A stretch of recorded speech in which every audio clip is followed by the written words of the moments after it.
조지 오월의 나는 왜 쓰는가 책에 나온 한 꼭지입니다. 코끼리를 쏘다. 조지 오웰이 이튼 학교를 졸업하고 버마에 가서 경찰을 했을 때 경험을 쓴 글입니다. 코끼리를 쏘다. 남부 버마의 몰맹에서 나는 많은 사람들의 미움을 받았다. 살아오면서 남들에게 미움을 받을 만큼 내가 중요해진 건 그때가 처음이었다. 나는 막연하고 사소한 반유럽 정서가 상당히 독한 그 도시에 배속된 경찰관이었다. 누구도 소요를 일으킬 배짱은 없었으나 유럽 여성이 혼자 시장에라도 다니면 옷에다 비틀즈을 뱉는 사람은 있을 정도였다.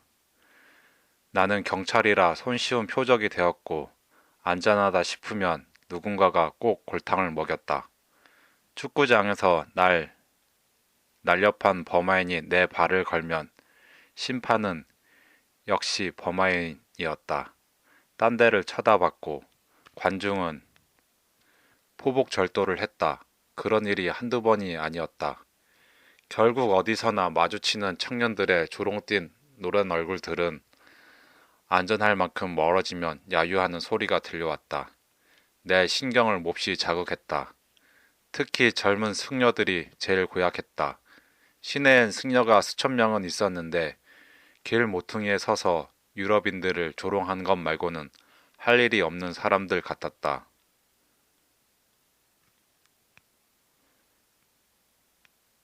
이 모든 것들이 당혹하고 언짢았다.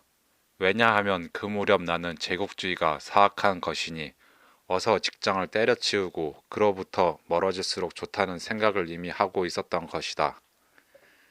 때문에 나는 이론적으로는 물론 남몰래 그랬다.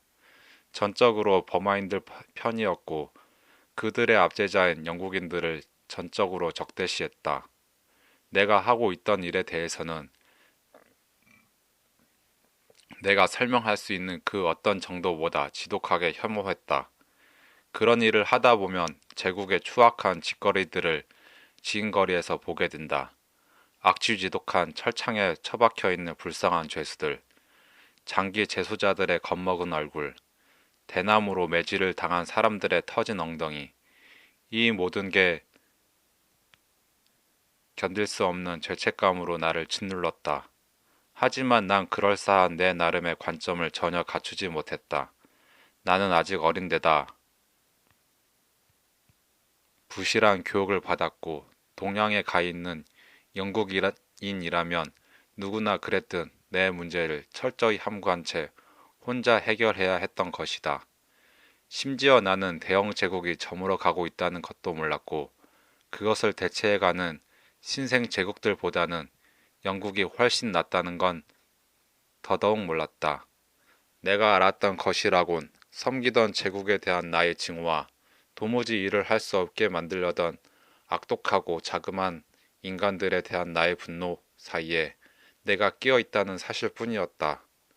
마음 한편으로 나는 영국의 지배를 납작 엎드린 민족들의 의지를 영영 억누른 건 영영 억누르는 거역 불가능한 압제라 생각했다. 그런가 하면 다른 한편으로는 총검으로 승려들의 배때기를 푹 쑤시는 것보다 이 세상에 더 기쁠 일이 없겠다고 생각하기도 했다. 그런 식의 감정은 제국주의의 정상적인 부산물이다. 사실인지 아닌지는 인도에 사는 영국인 관리 아무에게나 근무 중이 아닐 때 물어보면 될 것이다. 그러던 어느 날 우회적으로 깨우침을 주는 일이 벌어졌다. 그 자체로는 사소한 사건이었지만 제국주의의 본질을, 달리 말해 전체적인 지배의 진짜 동기를 이전보다 더 잘 간파할 수 있게 해준 일이었다. 아침 일찍 시내 다른 경찰서의 고참 경위가 내게 덜컥 전화를 하더니 코끼리 한 마리가 시장을 쑥대밭으로 만들고 있다고 했다. 그러니 부디 와서 어떻게 좀 해주십사 하는 것이었다.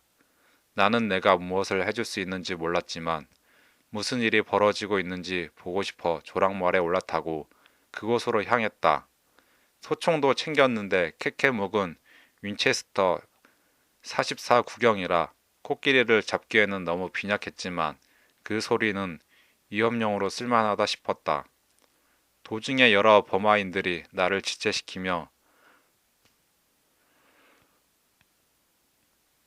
코끼리의 소행에 대해 얘기해 주었다. 물론 그것은 야생 코끼리는 아니었고 발전기를 맞은 길든 코끼리였다.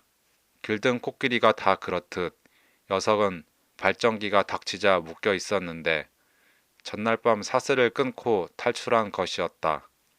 발정난 코끼리를 다룰 수 있는 유일한 사람인 조련사는 녀석을 잡으러 나섰지만 엉뚱한 방향으로 가는 바람에 그곳에서 12시간은 걸리는 곳에 있었고 아침에 녀석이 갑자기 시내에 다시 나타난 것이었다. 무기가 없는 버마인 주민들은 녀석이 나타나자 속수무책이었다. 녀석은 이미 누군가의 대나무 오두막을 부쉈고 소 한 마리를 죽였으며 과일 노점 몇 군데를 덮쳐 진열품들을 먹어치웠다. 뿐만 아니라 시 당국의 쓰레기차와 마주쳤을 때 운전사가 뛰어내려 주행랑을 치자 차를 뒤집어 엎고는 마구 짓밟기도 했다. 코끼리가 목격된 동네에 가보니 전화를 건 버마인 경유와 인도인 순경 몇몇이 나를 기다리고 있었다. 아주 가난한 동네로 가파른 비탈 저녁에 야자잎으로 이형을 올린 허름한 대나무 오두막들이 미로처럼 얽혀 있었다. 장마가 시작될 무렵에 흐리고 후터분한 아침이었던 것 같다.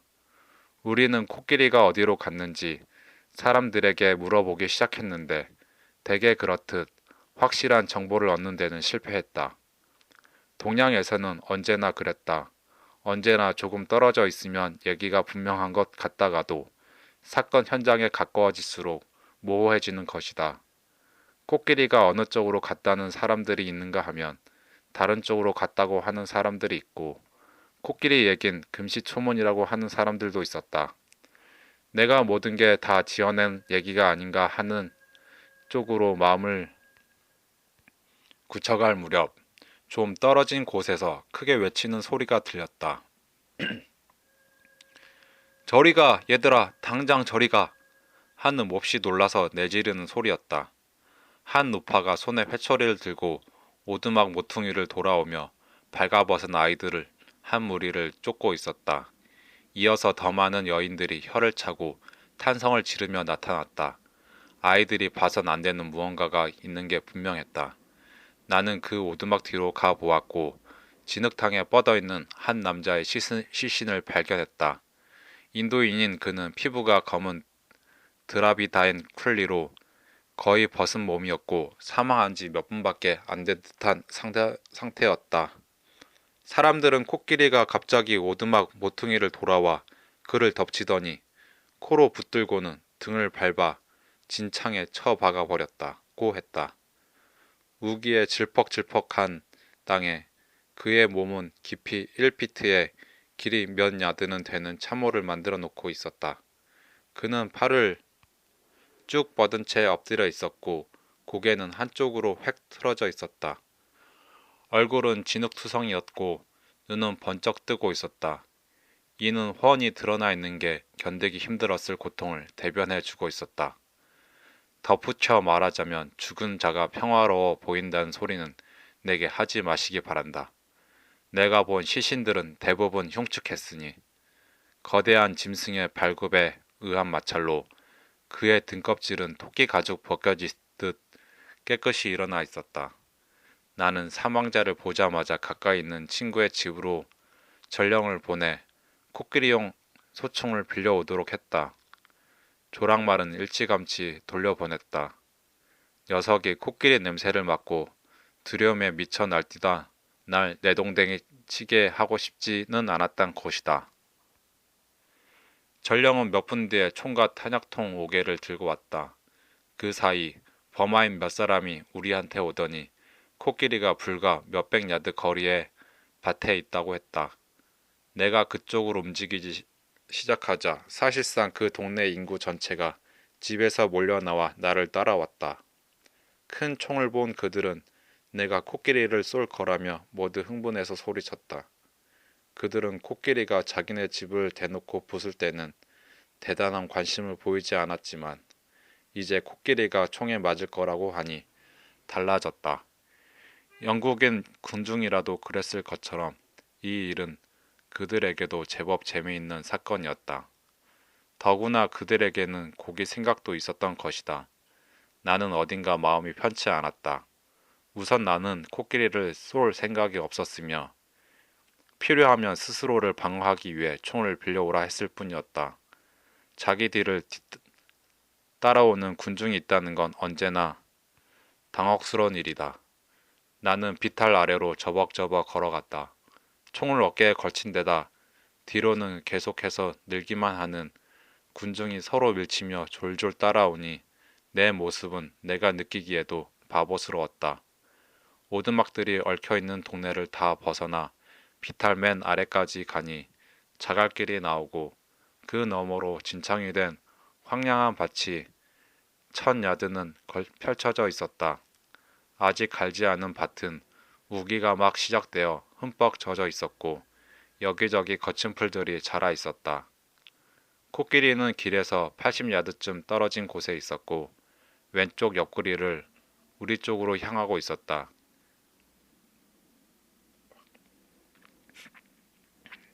녀석은 군중이 다가오는 것에 조금도 관심이 없었다.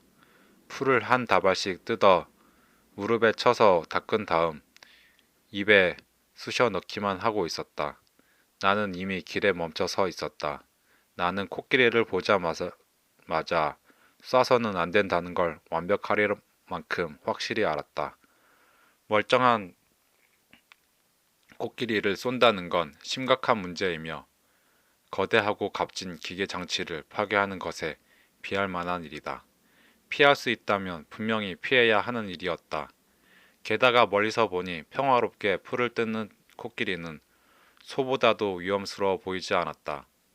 그때 나는 발전기의 발작은 이미 지나가 버렸다고 생각했고 지금도 그렇게 생각한다. 그렇다면 녀석은 위험하지 않게 그저 배회할 것이고 조련사가 돌아와서 데려가면 그만일 터였다. 더욱이 나는 녀석을 쏘고 싶은 마음이 조금도 없었다. 그래서 나는 좀 지켜보며 녀석이 다시 난폭해지지는 않는다는 걸 확인한 뒤 집으로 돌아가기로 했다. 그런데 그 순간 나는 돌아서다 나를 따라온 군중을 흘낏 보고 말았다. 막대한 인파였다. 적어도 2000명은 되고 계속해서 불어나고 있었다. 그들은 길 양쪽을 다 막고 길게 늘어서 있었다. 빛깔 요란한 옷들 위로 길게 이어져 있는 노란 얼굴들의 물결이 보였다. 모두 코끼리한테 총을 쏠 것이라 확실히 믿고서 제법 흥이나 좋아하는 표정이었다. 마치 마술사의 묘기가 시작되기를 기다리고 있는 사람들 같았다. 그들은 날 좋아하지 않았지만 마술에 소총을 든 나는 잠시 봐줄만 했던 것이다. 그때 나는 내가 결국엔 코끼리를 쏴야 한다는 걸 문득 깨달았다. 사람들이 내가 그러리라 기대하고 있었으니 그래야만 했던 것이다. 나는 2000명의 의지가 나를 거역할 수 없게 밀어붙이고 있다는 느낌을 받았다. 그리고 손에 소총을 들고 서 있는 그 순간 나는 백인의 동양 지배가 공허하고 부질없다는 것을 처음으로 이해하게 되었다. 여기 무장하지 않은 원주민 군중 앞에 총을 들고 서 있는 백인인 나는 겉보기엔 작품의 주연이었지만 실은 뒤에 있는 노란 얼굴들의 의지에 이리저리 밀려다니는 바보 같은 꼭두각시였던 것이다. 그 순간 나는 알게 되었다. 백인이 폭군이 되면 폭력을 휘두르고 말고는 자기 마음이지만 백인 날이라는 상투적 이미지에 들어맞는 가식적인 꼭두각시가 되고 만다는 것을 말이다. 언제나 원주민에게 강한 인상을 심어주기 위해 안다라고. 그래서 위기가 닥칠 때마다 원주민이 예상하는 바대로 행동해야만 하는 게 그의 지배 조건이기 때문이다. 그는 가면을 쓰고 그의 얼굴은 가면에 맞춰져 간다. 그러니 나는 코끼리를 쏴야 했다. 나는 소총 심부름을 시킬 때부터 이미 그럴 것이라 알린 셈이었다. 백인 나리는 백인 나리답게 행동해야 한다. 단호하고 생각이 분명하고 확실히 행동하는 것처럼 보여야 하는 것이다. 2,000명이 졸졸 따라오는 가운데 총을 들고 여기까지 왔다가 아무것도 안 하고 슬그머니 물러나 버린다. 그런 건 있을 수 없는 일이었다. 군중들이 날 비웃을 터였다. 나의 모든 생활은, 동양에 있는 모든 백인의 삶은 비웃음을 사지 않기 위한 기나긴 투쟁이었다. 하지만 난 코끼리를 쏘고 싶지 않았다. 나는 코끼리가 정신이 팔린 할머니 같은 태도로 풀다발을 제 무릎에 터는 모습을 지켜보았다. 그런 존재를 쏜다는 건 살인처럼 꺼림칙한 일이었다. 그 나이에 나는 짐승을 죽이는 것에 대해 결벽적이진 않았지만 코끼리는 쏘아본 적도 없었고 그러고 싶었던 적도 없었다. 아무튼 큰 짐승을 죽인다는 건 언제나 더 불쾌한 일이다. 더구나 코끼리 주인 생각도 해야 했다. 코끼리는 살아있으면 적어도 100파운드 가치가 있지만 죽으면 상한값 아마 5파운드 정도만 건질 수 있을 뿐이었다. 하지만 나는 신속히 행동해야 했다. 나는 우리가 동네에 도착했을 때 거기 있었던 경험 있어 보이는 범아인들 몇몇에게 코끼리가 어떻게 행동했는지 물었다. 그들의 대답은 한결같았다. 내버려 두면 본체 만차했지만 너무 가까이 가면 덤벼들 수 있다는 것이었다. 그로써 내가 할 바는 명명백백해졌다. 나는 코끼리 가까이, 아마도 20야드 거리 이내까지는 다가가서 코끼리의 행동을 확인해야 했다. 코끼리가 덤벼들면 쏴야 할 것이고 날 본체 만체하면 조련사가 올 때까지 내버려 둬도 좋을 것이었다. 그러나 난 내가 그렇게 하지 않을 것임도 알았다. 나는 소총 사격 실력이 별로 없고 땅이 너무 질어서 밭에 들어가면 발이 쑥쑥 빠질 터였다. 그러니 코끼리가 덤벼들고 내가 맞히지 못하면 나는 스팀롤러 밑에 깔린 두꺼비 신세가 될 가능성이 다분했다. 하지만 그 순간에도 나는 내 목숨 걱정을 하는 게 아니라 내 뒤에서 주의 깊게 지켜보는 노란 얼굴들만 의식하고 있었다. 그 많은 군중이 날 지켜보고 있는 그 순간 혼자 있었다면 느꼈을 법한 일반적인 의미의 두려움을 느끼지는 않았다. 백인은 원주민 앞에서 두려움을 보여선 안 되기 때문에 대개 두려움을 느낄 수 없게 된다. 그때 나한테 든 유일한 생각은 일이 잘못되면 2,000명의 범아인이 지켜보는 가운데 내가 쫓기다 붙들려 짓밟혀서 비탈 위에 있는 인도인처럼 이를 싱긋 드러낸 송장 신세가 되고 만다는 것이었다. 만일 그런 일이 벌어진다면 웃는 사람들이 분명 있을 터였다. 절대 그럴 수는 없었다. 대안이 하나 있었다. 나는 탄약통을 탄창에 밀어넣고 길에 바로 엎드려 정조준을 하는 쪽을 택했다. 군중이 점점 잠잠해지더니 깊고 낮고 즐거운 한숨소리가 들렸다. 극장에서 드디어 커튼이 올라가기를 기다리는 수많은 사람들이 동시에 내는 소리 같았다. 마침내 그들은 자기들 몫의 작은 재미를 맛보게 될 터였다. 소총은 십자선 가늠쇠가 달린 근사한 독일제였다. 그때 나는 코끼리를 쏠 때는 표적의 양쪽 귓구멍을 잇는 상상의 막대가 있다고 생각하고 쏴야 한다는 것을 몰랐다. 코끼리가 옆으로 서 있었으니 귓구멍을 바로 겨냥해서 쏴야 했다. 그런데 나는 뇌가 더 앞쪽에 있으리라 생각하고는 그보다 몇 인치 앞을 겨누었다. 방아쇠를 당겼을 때 총성이 크게 들리지도 않았고 반동이 느껴지지도 않았다. 명중했다는 뜻이었다. 대신에 군중이 좋아서 날뛰며 외치는 소리가 들렸다. 총알이 표적에 닿기까지의 시간보다 짧은 순간이었을 테지만 코끼리한테 알 수 없는 엄청난 변화가 일어났다는 걸 느낄 수 있었던 모양이다.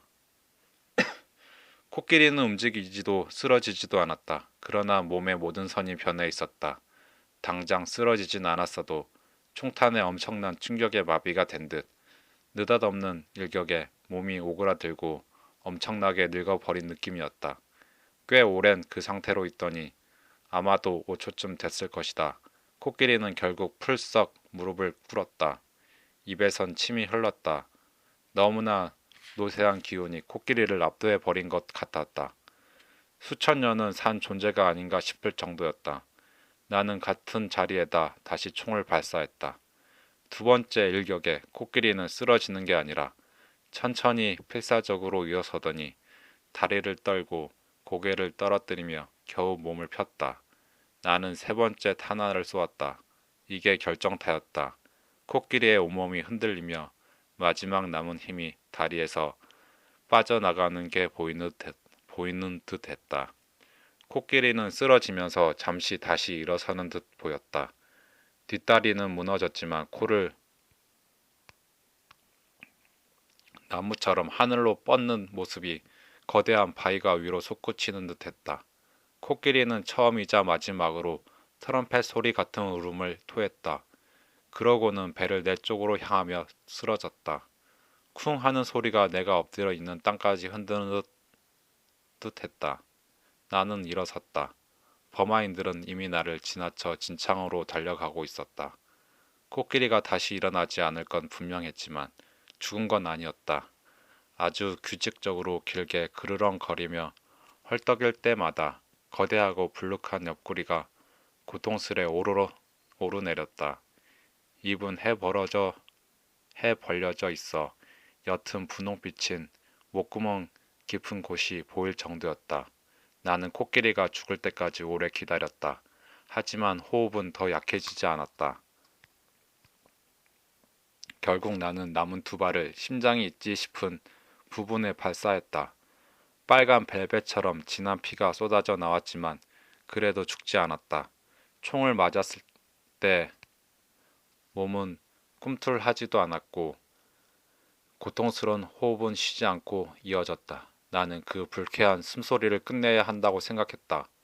그 거대한 짐승이 움직일 힘도 죽을 힘도 없이 그 자리에 쓰러져 있는 꼴을 보는 것도 그 목숨을 어서 끊어버릴 수 없는 것도 몹시 불쾌한 노릇이었다.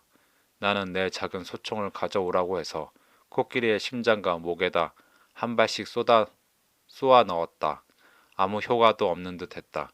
고통스러운 헐떡임은 시계 초침이 움직이듯 꾸준히 이어졌다. 결국 나는 더 이상 견딜 수 없어 자리를 떠버렸다.